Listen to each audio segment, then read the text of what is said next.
Vakit tamam o geliyor. Vatanı ve ay yıldızlı bayrağı uğruna bir milleti yeniden istiklal mücadelesi için ayağa kaldıran milli iradenin gür sesi geliyor. Demokrasimizin muhafızı geliyor. Milletimizin göz bebeği Anadolu'nun yiğit evladı geliyor. Cumhurun başı Başkomutanımız Recep Tayyip Erdoğan geliyor.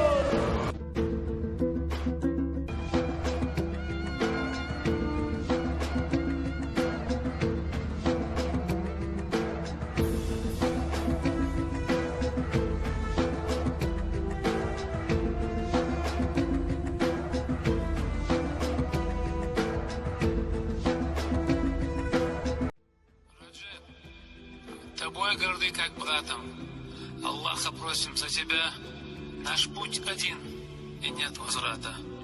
Пусть зло рыдает, век скорбя. Мы те, кто жаждет отомщения. Мы просим Господа миров.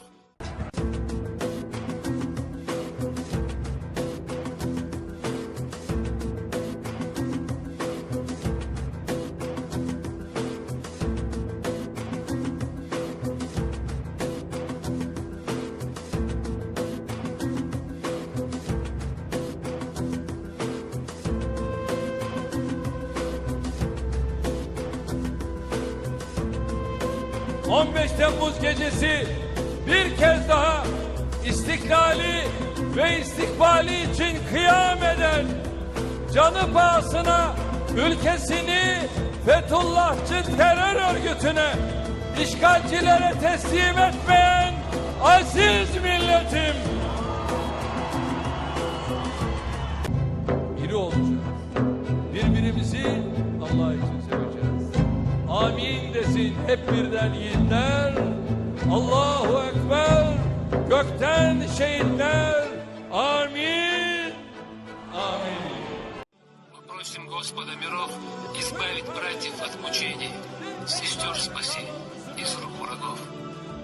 Быть может, мы проснемся тоже и станем вместе в этот строй.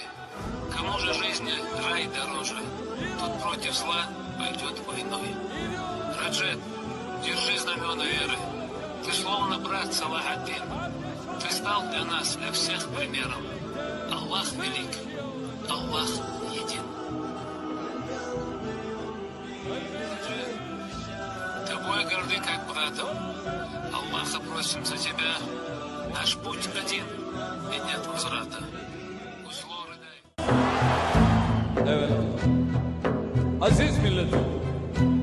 Devlet ve millet olarak 15 Temmuz darbe girişimini çok iyi analiz. Поэтому мы победим вас, как вы когда-то победили Рим. Бедные и голодные всегда побеждают сытых и богатых. Если у голодных есть вера, а у сытых ее нет. Мы воюем за нашу веру, а вы воюете за бензин в вашем бензобаке. Karşı bizleri, vatanımızı korusun inşallah. Ama dedim ya, bir olacağız. Biri olacağız. Birbirimizi Allah için seveceğiz. Amin desin hep birden yiğitler. Allahu Ekber. Gökten şehitler. Amin. Amin. Gecemiz aydınlık olsun. Geleceğimiz aydınlık olsun. Bütün karanlıklar defolsun, yok olsun inşallah. Kalın sağlıcakla diyor. Sizleri Allah'a emanet ediyorum. Bu arada tabii denizden meydana gelen gemiler var. Kaptanlarımıza, bu gemilerin sahiplerine, balıkçı motorlarına, şahsım milletim adına özellikle teşekkür ediyorum.